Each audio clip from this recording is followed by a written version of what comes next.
Yo, what's up guys? Welcome back to the channel. So today we are going to be talking about the structure deck Freezing Chains, which is releasing quite soon. Now that we have the full spoiler list for the TCG, let's go ahead and go over what the heck is in here and if it's worth actually purchasing. Now, if you just wanted a video of gameplay of the Ice Barriers, recently we did do a video where it did actually take on Dragon Rulers. Now, was the Dragon Ruler player the best? Well, that's to be determined. Check out the pinned comment if you guys are interested in gameplay. This is going to be more so a review of what's inside here. Is it worth purchasing for the average Yu-Gi-Oh player?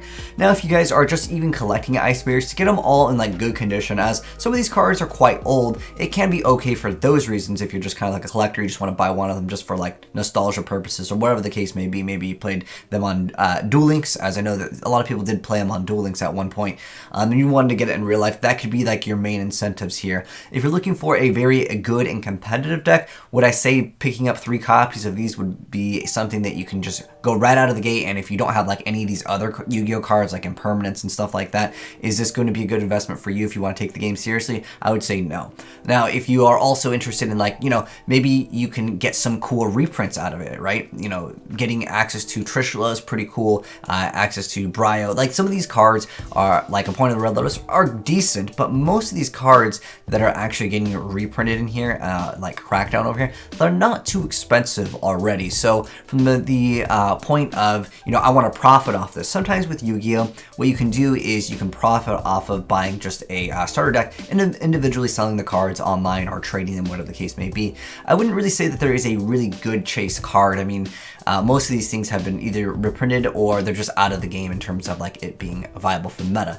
But there are some cool cards, and I definitely want to go ahead and highlight the newer cards that you guys might not have seen that are introduced into the Freezing Chains structure starter deck that will be coming out again very soon. So first off, a lot of the stuff from the Ice Barriers is relatively outdated. There are a few newer cards that you know have came out over here, and I kind of want to highlight some of those really quick. So I'm going to pop in over here and just kind of go over some of the other cards. This is just some of them. There's a lot more in here, but I just wanted to highlight them. Like I mentioned before, there are some cool cards that are completely new to the game. So General Wayne, we also have Master Mirror. A lot of these names, by the way, are actually changed from TCG to the OCG names, as this one's like Revealer of the Ice Barrier, and we have Speaker when it was originally called the Vessel Miko was the original name for this card. But anyways, so some of these names, just as a heads up, they might be a little bit different. But pretty much as far as it goes, if you're interested in just getting some cool water cards for this, like yeah, you get Moonland Glacia, there's like Ronin Torn Dupe Frog, but these are all like cards where if you wanted to purchase them individually, you'd be a-okay paying a few cents for them. So I wouldn't say, again, it would be a great investment for that reason. But there are a few decent cards, like Attendant of the Ice Barrier. If you wanted to use it, like to actually play with Ice Barriers, yeah, you can use it for that. There's also the card that just is another tuner that can act as a Foolish. I'll go over some of the newer cards effects briefly over here, but these would be, I guess, like kind of like the highlights. Is honestly Attendant of the Ice Barrier really makes your play so much better. And you also have the Calm after the Ice Barrier Storm. There's also Clear Wall of the Ice Barrier. There are just other support cards. In fact, they really need a lot more support if you want this to be viable. But since this is a spoilerless video, I will go over some of the effects of them. Mostly the newer ones here, because that's what people really want to see. So again, Revealer of the Ice Barrier, another newer card. It's just if you happen to have a Ice Barrier, your opponent cannot tribute summon as part of her effect over here, which is, again, Revealer, Master Mirror, they're essentially the same card. It's technically, if you run into a matchup where they need to tribute, this could honestly win you the game already. You know, matchups versus like Monarchs, they kind of need to tribute someone, but sometimes they would just get rid of your card by other means. But you can discard a card to special summon an Ice Barrier tuner from your deck, and then you can't special summon except for the rest of the turn, except for water monsters.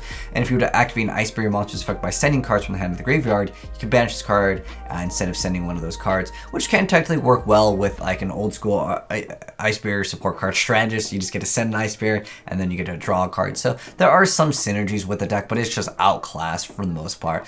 Speaking of the Ice Barrier, is just the the ability to have, if you control another ice barrier, you can just special summon it, and then also you banish it and you can get another token. It's okay. Again, a lot of this stuff really helps you get out some of the newer cards, as well as using the new powerful synchro monster. There's a new like Super Trishula, but is it really that OP? Well, we'll get into it in a moment. This is just the regular monsters. They do give you a pretty cool extra deck if you were a Yu-Gi-Oh player way back in the day, back when Diva Zombies, shouts to you guys. Drop a like on this video if you know what I'm talking about, when Diva Zombies was like a thing. YuGiOh was absolutely amazing, like the YuGiOh, Trish, like, you know, Miss Swarm, like all those cards, these are like way back in the day for Yu-Gi-Oh. The cards have just simply got outclassed. Even up until like Plant Synchro Trishula was still pretty good, but again, the game has just gotten a lot different. You really need to be able to negate your opponent's plays is what it comes down to for like your boss monsters. But Hexia is just like another like Foolish. You can send a level 3 or lower Ice Barrier monster from your deck to the graveyard, and then its card's level becomes the same as that monster. So it helps you make some of the plays, especially since it is a tuner and it's a level 1, which allows you to go for like 1-for-1 plays. They even give you RR Flout in here, so that's kind of cool. Zujin of the Ice Barrier was supposed to be this super amazing monster. They hyped up this card several different times. And what it was supposed to be is supposed to be working in waters, ice barriers obviously, and warriors. But other than it being a warrior, I just don't see this card seeing too much play outside of it. It's just you tribute it, and you just summon a 5 or higher ice barrier monster from your hand, which helps out because some of the ice barrier cards are bricks if you don't have this, or if you don't have like triangle. And if this card's in your graveyard, except the turn it was sent there, you can target a level 3 water monster you control, reduce its level by 2, and then special summon this card, but banish it when it leaves the field. Unfortunately, it's except the turn it was sent to the graveyard. That is the biggest deal breaker with this. A lot of these other cards, like when it's destroyed battle, draw a card, like these are just outclassed and outdated. Cryomancer, these are just old cards. Prior is actually kind of usable. There is a lock with like Defender of the Ice Barrier, where if you control another face-up ice barrier, your opponent's monsters can't attack if their attack is greater than or equal to this card's defense. It's really irrelevant in the most like meta of the game. People are just gonna bounce it, get rid of it. You know, like being able to not attack is not enough of a disruption on your opponent. Again, most of these cards are pretty much outdated, and these are like really old Yu-Gi-Oh cards. Anyways, like it's strange that they're also giving you Undine and Controller here. Like this is the only time I think that this saw play was really in like Mermail builds like a long time ago when they used to play like the Undine build, which was interesting.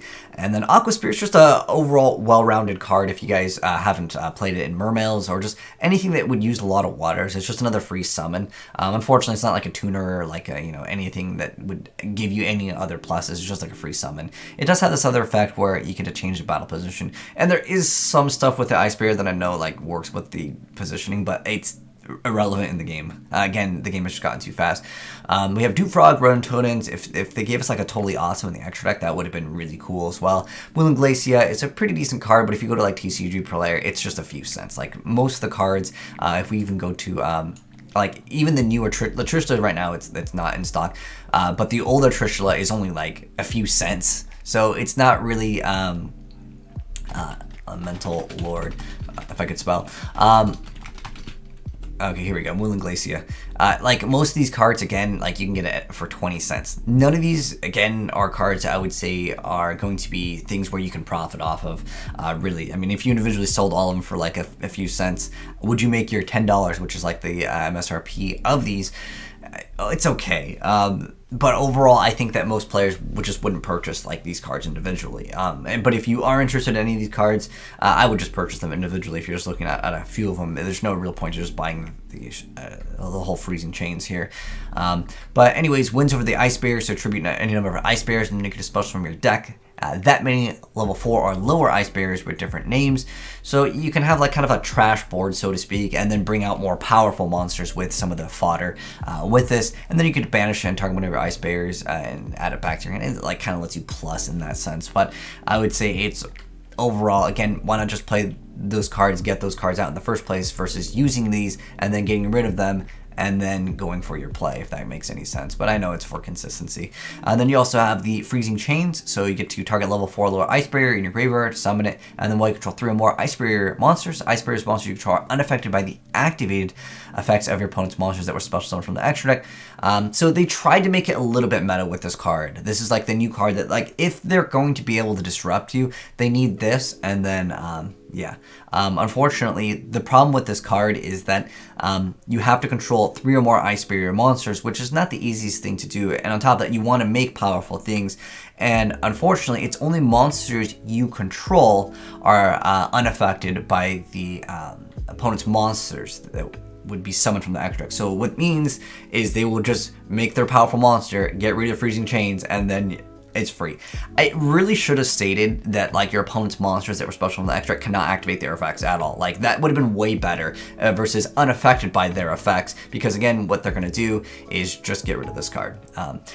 Triangle is not a newer card, but it is a card that like if you open up with it, it can be technically not that bad. I mean, you get to select, you reveal 3 Ice Barriers with different names. You get to pop 1 card your opponent controls. And special summon Ice Bear, so like some of those bricky cards, it helps out. Medallion's just like a searcher for the deck. These are like kind of more older cards. It can just give you where Arthal. Point of the Red Lotus is an okay card. At one point, this card reached like $5, but it's like back to 50 cents over on TCG Player.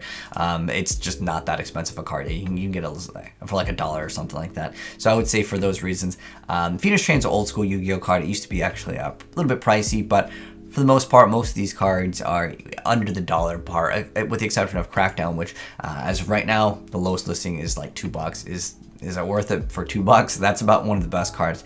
Trista Zero the Dragon Ice Barrier. Now this is like the big boss monster in the Ice Barrier. Freezing Chains over here. Anyways, it's 1 tuner plus 2+ non-tuner monster. It is a level 11 monster with 2700 attack, 2000 defense points, and if it's synchro summon, you get to banish up to 3 cards your opponent controls. And if this synchro summon card in its owner's control is destroyed by an opponent's card, you get to special summon 1 Trista Dragon of the Ice Barrier from your extra deck or graveyard. Its attack becomes 3300, then half the attack of any face-up monsters your opponent currently controls, also negate their effects. You can only use this effect of Trista Zero Dragon of the Ice Barrier once per turn. Now, unfortunately with this, Trishula only gets its effect when it's synchro summon, and it unfortunately will not just like give you that effect. That would be amazing if Trishula, when this card is special summon, you got that effect. If they rotted it or something like that, then it would be much better overall. I mean, this card is still a pretty cool card for any deck that can make it, but again, the main problem is that like the deck on its own inherent like summons, unless you're like synchroing during your opponent's turn, which doesn't let you do it just with what's in the deck. Being able to summon this when your opponent already has a board, good luck against any player that's playing competitively, as they will just simply either negate your steps to make this, or once you make this, it just gets stopped. But again, the whole goal would be that you would somehow be able to make Trishula, and on top of that, you would also have that new card where you're able to negate your opponent's cards from the extra deck, which is the Freezing Chain. So if you can go for Freezing Chains and still have 3 extra monsters and have the Trishula like be like the 3rd monster, good luck. Like honestly, it's very unrealistic, I would say, to fully pull this off. But it is there, so I'll mention it. DeLorean is used for mostly loops for it to be viable in the competitive scene of the game. Brinax got rotted, but he's still a pretty good card, but again, it's really cheap. Same thing with Gungnir. It's a really cheap card. It's already good already. It unfortunately does require a water monster, so it's not like a generic like Bryo would be. Bryo's still an excellent card, but again, the things that are popular in Yu-Gi-Oh! Need to negate or be like immune to so many things. And there's also a new trap card over here that is called the Terror of Trishula that lets you apply one of these effects depending on the number of Ice Bear synchro monsters you control with different names. Like honestly, getting out like they're asking for too much for what I consider to be too little. But anyways, 1+, you get to banish 1 card your opponent controls. 2+, you get to banish 1 card from your opponent's graveyard. 3+, banish 1 random card from your opponent's hand. So basically like Trishula over there. And then when your opponent activates a card effect that targets an Ice Bear synchro monster you control, you can banish the card from your graveyard and negate that effect. It should have been whenever you control an Ice Bear, just negate an effect by banishing the card. Like these cards need to be way better for us to actually be able to try to make a deck out of just 3 copies of the structure or Freezing Chains deck over here. But those are my thoughts on it. I personally think that there are a lot of really cool Ice Barrier cards, but I would rather just pick up Blazing Vortex. So if you're a Yu-Gi-Oh player and you're like, should I buy this? I would just recommend picking up the latest set. You will probably be much more happy. You will profit more off of it in the long run, even though there's RNG involved. I just don't see any of these cards hitting like a $10 mark like you would in some of the previous Yu-Gi-Oh starter decks or structure decks that can have that potential hit there. There's literally nothing here. Everything has been reprinted so many times, unless they come out with some new super amazing OP Ice Barrier, Spellbook of Judgment. I just don't see it here. But those are my thoughts. You guys can let me know yours down below. Are you guys going to be picking this up, or if there's any other cards that you felt like I missed out on that were like highlights here? Again, I pretty much would say like most of these cards are just 20 cents. Again, if you go back to even just the Trishula, it's just if you go to the lowest one, and you could get, that's an ultra rare Trishula for like 50 cents. There's really nothing here that really makes it stand out as a part to some of the other things. I mean, this is a cool card, don't get me wrong. The Trishula, I like it for the artwork, and I might pick one up for like $1 or something, or like I'll trade for it, but I just don't see it being one of the most sought after, and you can build like a very powerful Yu-Gi-Oh deck off of just picking these 3 up. But anyways, that's gonna go ahead and wrap up things, guys. Hopefully you guys enjoyed the video. If you did, drop a like on it. If you are new here and you want to see more reviews of structure decks, I do plan to do them when they do come out. I'll give you guys like, you know, a review obviously before it comes out, as this is coming out in about 2 weeks. But take care, guys, and I'll catch you on the next video. And I'm out. Peace.